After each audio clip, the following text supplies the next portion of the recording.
banks who won't lend to small businesses, but yet are expecting us to compete with them on a level playing field. Ireland's tourism industry claims it can help power the country out of its economic woes if the incoming government makes some changes. There are big claims being made for what tourism can do for Ireland's current situation. Create 21,600 new jobs, generates $8.5 billion in revenues and $2.3 billion in taxes towards the battered public purse. The industry's flag wavers are making sure politicians on the campaign trail are listening. All of the political parties actually have targeted tourism as one area that has potential to make a significant contribution, and a lot of policies have been suggested to get the tourism product back on track. It certainly seems the tourists who've made it here like the island experience.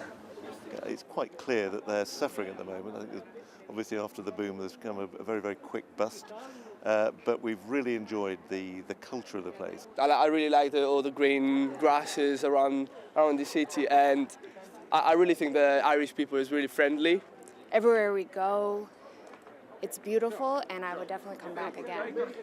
So it's up to the next leaders of this country, whoever they may be, to make sure there are enough tourist dollars to get Ireland moving again. Rory Challens, AlJazeera, Dublin.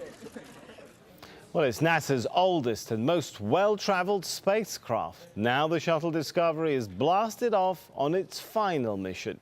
Some 40,000 people gathered at Cape Canaveral in Florida to watch the launch. Stephanie Scowen reports. 2, 1. Booster ignition and the final liftoff of Discovery. Blasting off on its final journey, NASA's most well-travelled spacecraft heads off into space. This launch marks the beginning of the end of the shuttle era. Discovery now making one last reach for the stars. The oldest of the 3 remaining shuttles, Discovery will be the first to be decommissioned after the 11-day mission. Discovery's final journey, though, has been much delayed. It was originally due to take off in November, but was postponed after problems were discovered with the fuel tank. A last-minute technical glitch almost grounded this flight too, but NASA engineers solved the problem with seconds to spare. Throttling down as the orbiter passes. The shuttle is carrying equipment for the International Space Station, as well as an experimental humanoid robot. For the remaining 2 spacecraft, Endeavour's final flight is due in April, with the Space Shuttle mission ending next summer with Atlantis. For now, though, all systems are go for Discovery. Space Shuttle Discovery now in space. Stephanie Scowen, AlJazeera.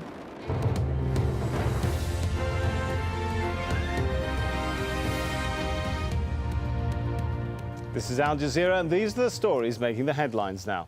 In Libya's uprising, residents of Benghazi say photos obtained by the Reuters news agency show mercenaries hired by Gaddafi to crack down on protesters. The embattled Libyan leader is blaming Al-Qaeda and Osama bin Laden for the uprising against him. It's his second address to the nation since it began. Muammar al-Gaddafi remains defiant, but spoke via telephone rather than appearing in person. On Libya's capital, Tripoli remains in lockdown. More video is emerging of just how much control Gaddafi's regime has apparently lost in the east. Jubilant protesters have been showing journalists what they've managed to seize in the city of Shahad. And the US president says the violent crackdown on protesters is indecent. But Barack Obama has stopped short of announcing direct action against Gaddafi. And with oil prices around 2.5-year high, the US president is trying to calm fears they'll soar even higher. Barack Obama says he's expecting to be able to ride out the crisis in Libya. Saudi Arabia says it can help counter supply disruptions. In other news, in northwest Pakistan, another convoy of NATO fuel tankers has been attacked. At least 4 people were killed in Peshawar. Up to 25 trucks bound for Afghanistan were set ablaze at a NATO terminal. Iraq's government has imposed a curfew in Baghdad before planned demonstrations later on Friday. Prime Minister Noor al-Maliki has urged people not to take part, warning they could be attacked by Al-Qaeda. Thousands of people unhappy with the performance of the new government are expected to rally. After 4 days of searching in New Zealand, hopes of finding more earthquake survivors are fading. The number of people killed in Christchurch is 113, with more than 200 still missing. Rescue teams are scouring the rubble, but the threat of aftershocks is hampering the operation. The United Nations says it will extend its mandate for peacekeepers in East Timor for another year. The Security Council says its personnel will stay on to help the local police force strengthen its credibility. Julian Assange has condemned the extradition system as unfair. The WikiLeaks founder says he'll appeal after a British judge ruled he can be extradited to Sweden, where he's accused of rape and sexual assault. Well, it's Riz Khan next. Stay with us here in AlJazeera.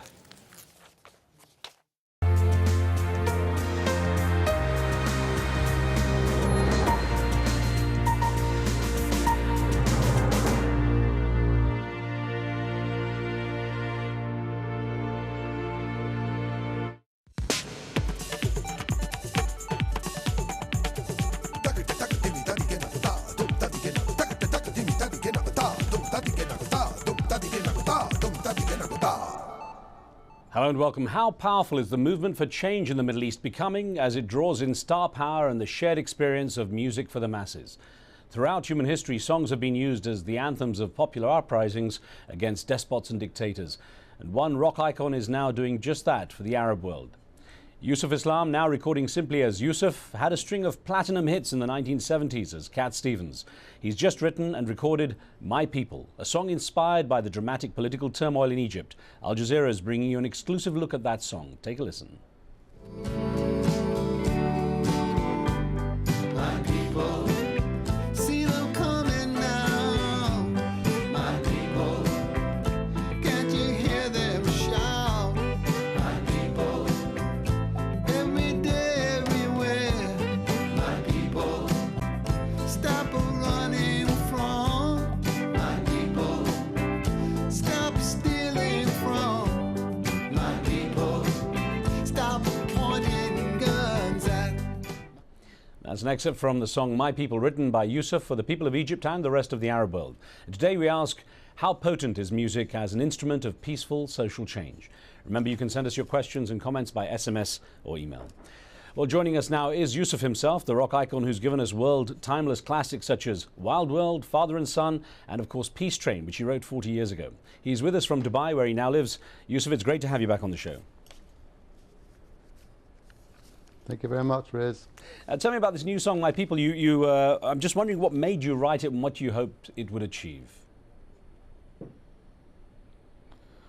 Well, of course, we were watching the developments, what was happening in Egypt and Tunisia, and like many, you know, I was very inspired, and I suddenly wrote this song, you know, called My People. Then we posted it up on Facebook to just get kind of a bit more involvement from people around the world and get them to send in their sort of voices singing the chorus. Then we arranged a session very quickly in Berlin with a few musicians, and you know, all of a sudden the track was there. And Berlin was very special, I think, also because, you know, that's the city which has become a symbol of peace, really, where you know, the wall fell, you know, 2 decades ago, and people were emancipated.